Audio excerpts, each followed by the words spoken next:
The polar bear, the world's largest land predator, is under threat. As the Arctic warms, the icy habitat of the bear is melting faster, leaving them hungry and vulnerable. Their population is dwindling as they struggle to survive the longer summers. And now, starving bears are coming into towns searching for food. I've come to their world to find out how they're coping in a fast-changing climate. Can they survive and adapt, or will the mighty polar bear become a climate casualty?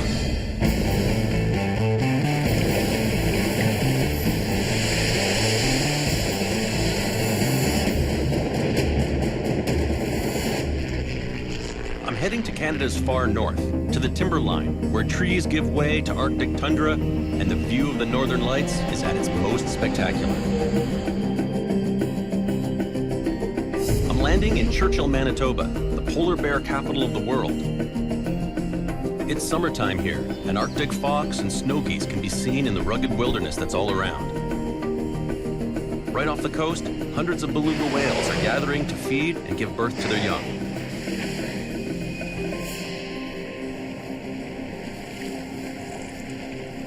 I'm surrounded by beluga whales here. Wow, very, very close to the kayak. Belugas and polar bears share the same habitat. This is Hudson Bay, and for half the year, it's the ice-covered hunting ground of the polar bear. The polar bear, of course, is the Ursus maritimus, the marine bear, and they're very comfortable in the water. But this time of year, they're pretty much landbound, wandering the coastline in a state of semi-hibernation. They forage for what little food they can find while they wait for Hudson Bay to freeze over in the winter. Then they can return to their preferred habitat, the sea ice, and start hunting for seals again. But temperatures are rising worldwide, so their habitat is changing, which puts their future at risk. The Arctic regions are warming at twice the rate of the global average. Some scientists say that we could be losing 4% of our sea ice every 10 years. That could have a devastating effect on the polar bear populations. There are an estimated 25,000 polar bears in the world, and they depend on sea ice for survival. They're the most majestic animal in the Arctic, and they've evolved over a long period of time from grizzly bears to take advantage of the special and unique habitat of sea ice. It's a rich hunting ground for the bears. They almost exclusively hunt ring seals on sea ice in the winter. That's their primary source of energy. And so the sea ice becomes a very important part of the habitat of the polar bear. But now, with warmer air temperatures, the ice has been thawing earlier and freezing later in the waters around Hudson Bay. Less ice for less time means the bears are trapped on land for longer without access to the high-fat food they need. I want to find out more about how bears survive during these increasingly long summer months, so I'm joining up with Matias, a biologist and expert in polar bear behavior. We've come 250 miles south to a favorite resting spot for southern polar bears. Matias has been working with the polar bears here for 20 years and will try to get me as close as is safely possible to observe the bears without stressing them. All right, for our bear excursions, we've got this crazy machine. 8-wheel drive, will go anywhere, over anything. You'll notice there is no sides. There's no protection, really. A bear standing up is 10, 11 feet. He's somewhere up there. Yeah. Perfect chewing height. Perfect chewing height. We head out. The bears that are in this area are part of the western Hudson Bay population, made up of about 1,000 bears. Their habitat covers around 1,000 square miles. It's not long before a bear comes into view. We've spotted a bear. It's over by the river. It's moving this way, so we're going to go out ahead of the bear, turn off the vehicles, get out on the ground, and hopefully the bear will come to us. So how far will they go inland? Juvenile males, 300 kilometers easily. Males, when they reach sexual maturity, they look for new places. When you're young, you test a lot of things, and mostly you screw up. But occasionally you get lucky. That sounds like my teenage years. Now, one of your specialties is getting up close to bears in the wild on foot. Some people think you're crazy. They are the largest land carnivore on Earth. The thing is that people generally are interpreting curiosity as aggression. And then if you behave wrong, you can actually turn a purely curious approach into a very dangerous encounter. With the bear in sight, we make our way towards it on foot. It's on the move. We need to It play took it many, safe many for our years. sake. But also, we don't want to disturb the bear. Matias, do you think it's male or female? I think it's a male, probably 800-pound bear. As well as observing them, I want to see what the bears are feeding on during these extended warmer months to get a sense of how the loss of sea ice is affecting their health. Polar bears spend about 4 months living on land. So while they're here, we want to see what types of food they're ingesting. And the best way is to A, observe them eating, but B, examine their scat. And we can actually see what kind of nutrients they're getting, what food they're eating. I'll be taking my samples to the lab at the Winnipeg Zoo for further analysis. As we collect more and more scat, we'll have a better sense what bears have been eating. So what are they eating in the summer? There's been lots of talk about kind of switching to alternative and terrestrial food sources. So how big a role does that play? What's going into those scats? What's supporting those different bears? We know they eat grass in the summer, but with the warm months getting longer and longer, will this diet be enough for them to survive on? Gathering samples will help us find out. Right now, the bear is just curious, sitting on the sand. Now he's gonna poop. It's pooping. Fresh bear poop, yes. Of course, we have to get to it. Doesn't seem to be too interested in us, so we're gonna try and get up close to where we saw it drop that scat, so. Isn't that nice poop there? And the bear decided to stop. The bear is quite close, but as long as we don't do anything to alarm him, he should be okay. Just in case, I've got my bear banger here. Shoots off a flare. Hopefully, won't need it. This bear is too close for us to safely collect the sample right now, and it looks like it's got no plans on leaving anytime soon. There's no reason to run off. Running off takes a lot of energy. You don't want to stress them. They don't have energy to waste at this time of the year. We decide to wait it out. So the whole life of a polar bear is totally retention of energy. What's the lean times for them right now? They're very lean time. They need to conserve their energy because, for the most part, they're living off their own fat reserves stored up from last season's hunt. Should I be worried that I have a seal blubber energy bar in my pocket right now? Well, I'm 100% convinced you have anything, seal blubber, anything, this bear would be run over here. It's like ringing the dinner bell. As their fat reserves run low, the question now becomes, can the Hudson Bay polar bear adapt to survive? These scat samples will provide invaluable information, but this bear isn't making it easy. He's just hanging out. One thing I can do is mark this location on my GPS, and we could always come back and grab the sample. Sometimes we have limited options. So I'll just give this point a name, location. Okay, bear poop 01. We move on to look for more bears. We spot two near the vehicles. They both look very big, healthy. They look healthy. It's early in the season, so they would have just come off the ice not that long ago, so they probably still have a belly full of... They have probably been feeding reasonably well until about a month ago. Now they lose 2 pounds a day in weight. We can try to get ahead, but if he keeps on following her, they'll just... Yeah, I think they're gone.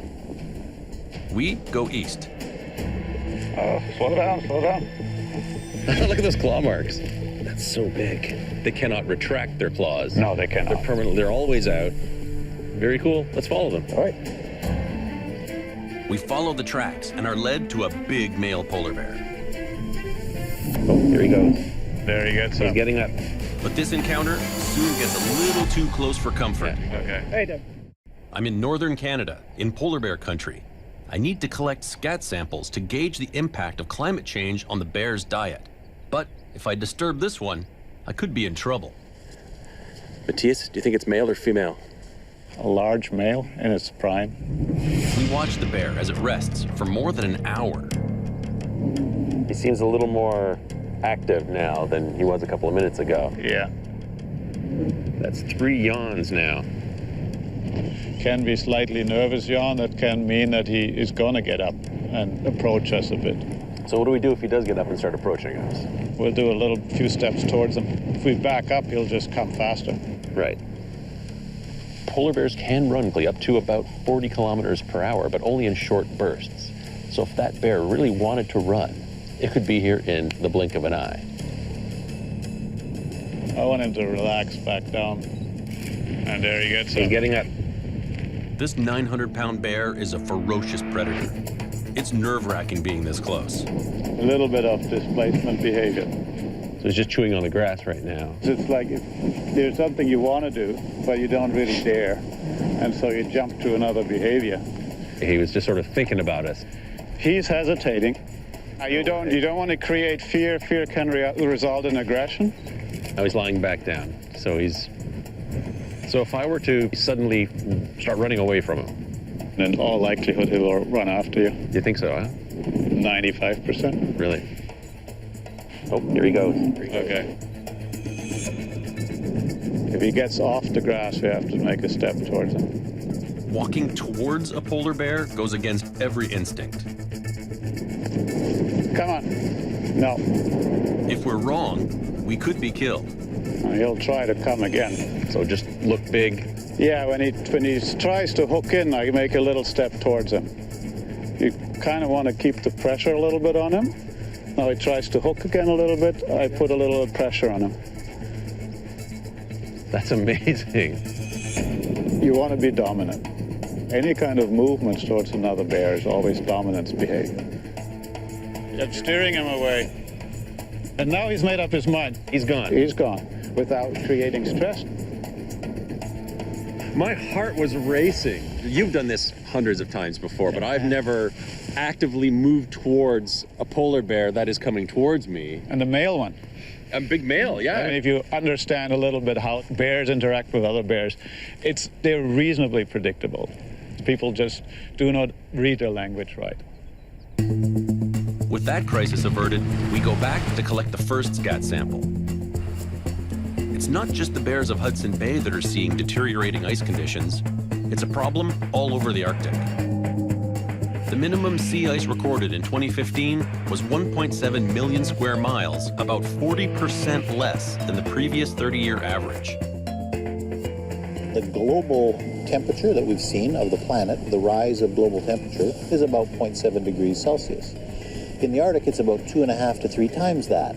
And the reason for that is when you cover that surface with this white sea ice, you're reflecting all that energy from the sun back to space, so it keeps it cool.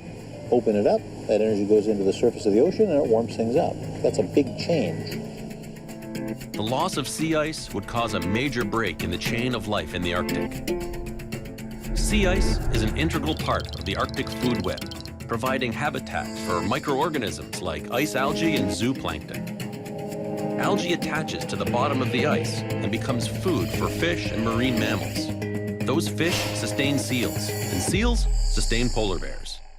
Polar bears are at the top of the food chain, but scientists are predicting that the Hudson Bay population could disappear by 2050. For now, I have the opportunity to observe them up close. It's the one spot in the world where you can see polar bears in the wild, not on the ice, so it's a really unique spot. The bear we tracked this morning Just moves further on, down. so we can safely collect the sample. Here's the scat. Was able to get the sample and out of there perfectly safely without disturbing the bear, really. Specimen bag. Until we get it to the zoo lab. Perfect. What we find in these samples could provide vital clues to help determine the bear's chance of survival. But getting this close to the bears is dangerous work. So she's coming right towards us.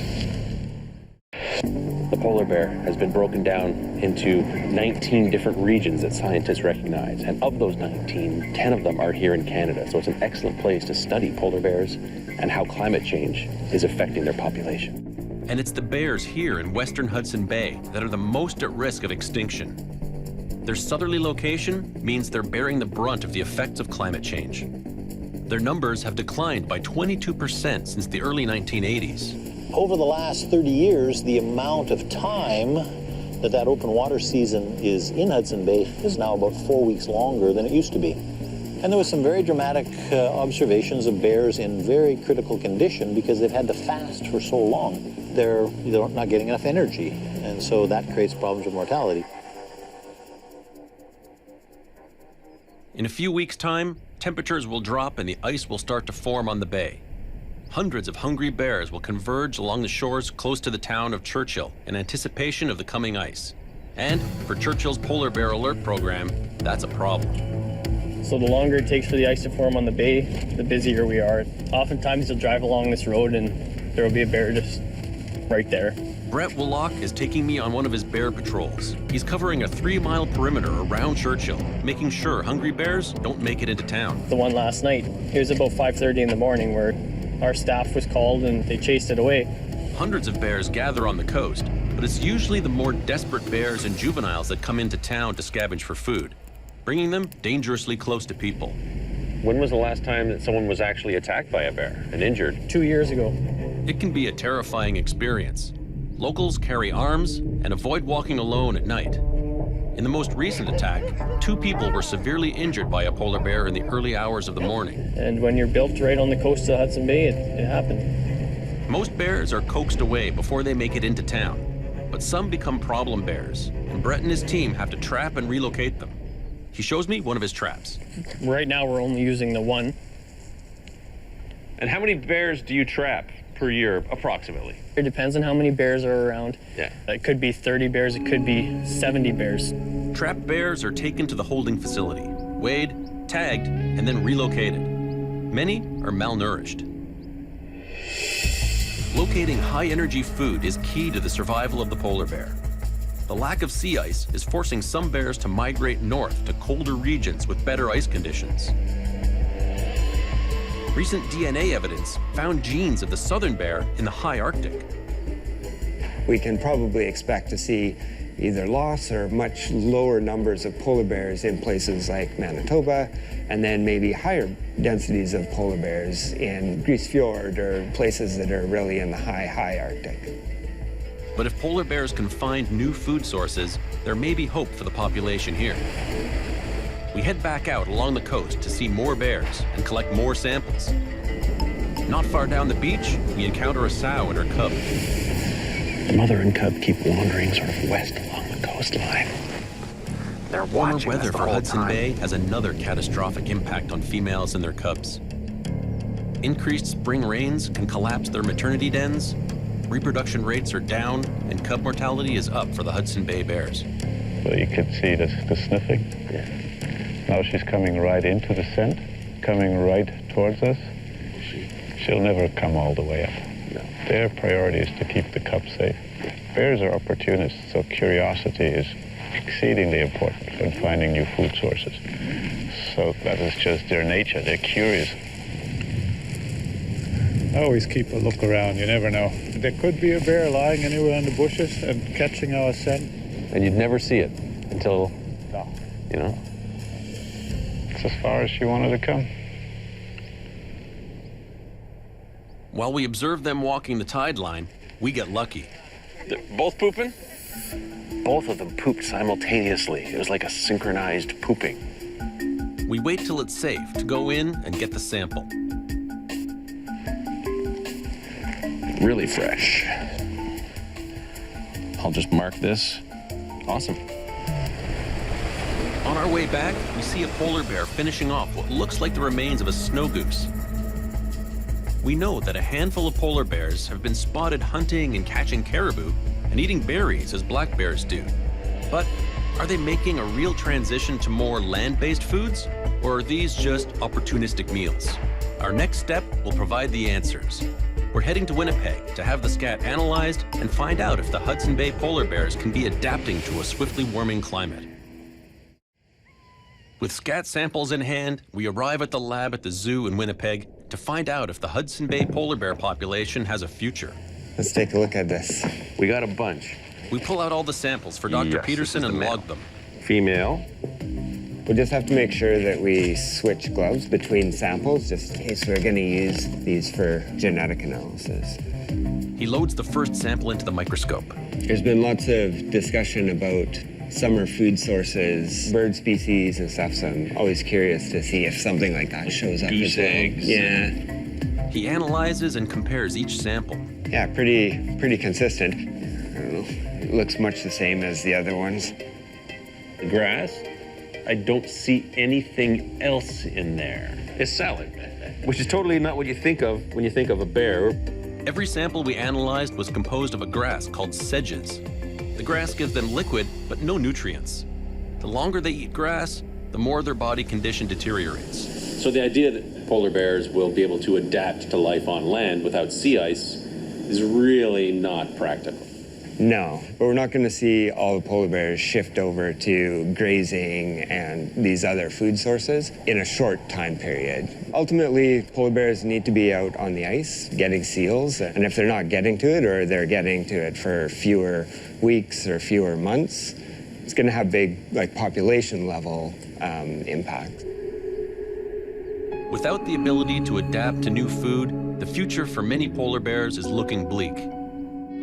At the current rate of climate change, even the most northerly sea ice will melt completely in the summer, and the polar bears will have nowhere left to go.